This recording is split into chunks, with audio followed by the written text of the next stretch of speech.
Guys, I am so happy to report that it is day 21 since I traumatized my tailbone and I caught myself sitting upright on the couch. I can sit upright on soft surfaces.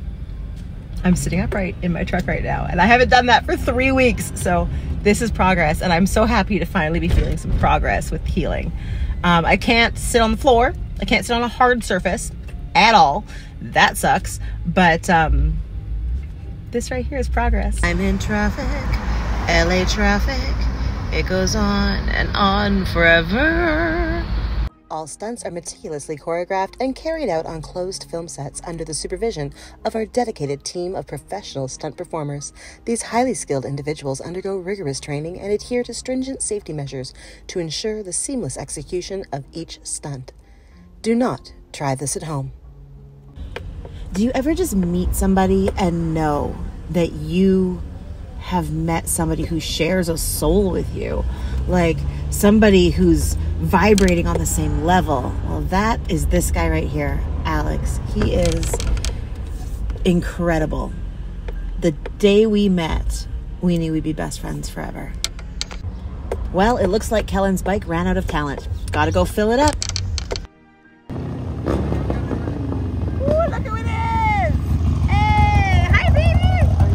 Can you imagine if all of your inside thoughts were just printed on the back of your hoodie?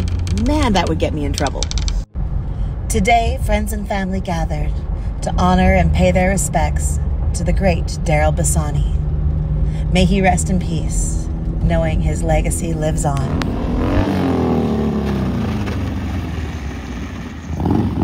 Kids these days, they always say, yesterday was a movie, as if it's some sort of new cliche. But it actually was. The photographers I was most impressed with, they were moving faster than those motorcycles to get some pretty iconic shots. Definitely follow Bassani Exhaust to see the full video on their Instagram page. But here's a little sneak peek from my point of view. Let me tell you how I first met Ange and Jason Pullen, this Harley riding stunt family and their incredible circle of friends. It was 2 years ago at a 4th of July celebration at Bassani Exhaust. I had no other plans.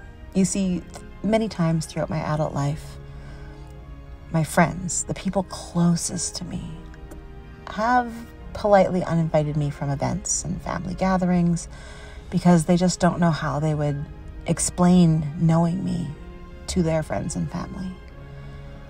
Sometimes it's because they don't want their guy friends looking at me, or they're afraid to talk about my former careers, or they just think my body is too curvy to be appropriate to be around children.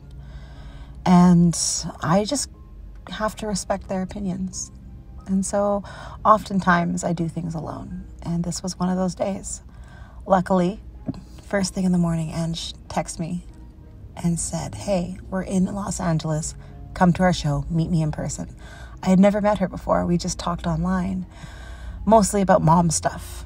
And without hesitation, she had me in the mix with all of her friends. And when her and her husband were busy performing, she asked if her daughter could hold my hand and stay safe with me until they were finished the show. And for the first time in almost a decade, a little kid was holding my hand. Ange felt safe leaving her daughter in my care, and my heart just beamed because so many times I had been told the opposite, that I couldn't even be seen or around children. Yet here were these incredible people who just met me, loved me, and made me Auntie Sam. Hi, little baby. She's out cold. Can't say I've ever had a baby fall asleep on me before. And it was incredible. That evening, Ange and Jason were both busy. During shows like these, where they are the headlining performers, they have so much on their plate. And so Ange looked to me and said, hey, can you go into our RV, find her helmet, I think it's in one of the cupboards, make sure she's wearing it properly so she can ride her bicycle. And I was like, okay, how awesome that she not only trusts me with her child, she trusts me to go into her private RV, rummage through the cupboards to find her kid's helmet and to make sure that her kid's safe. Now, helping her daughter get dressed in her bicycling gear was something I wasn't used to because I've stayed so far away from children throughout my life.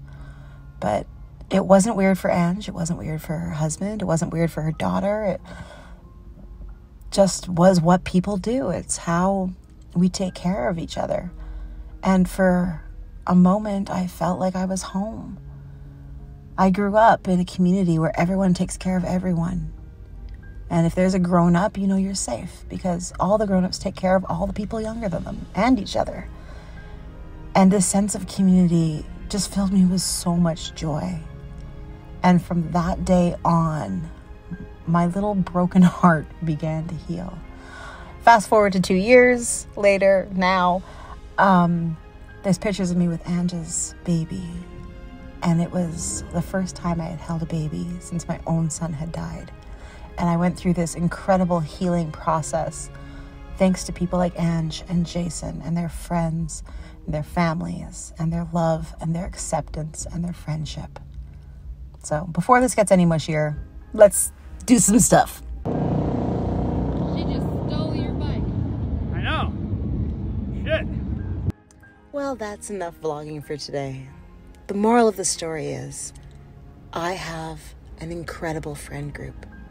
These people have loved me and accepted me and brought me into their close inner circle of friends and family, and my life is forever changed because of it.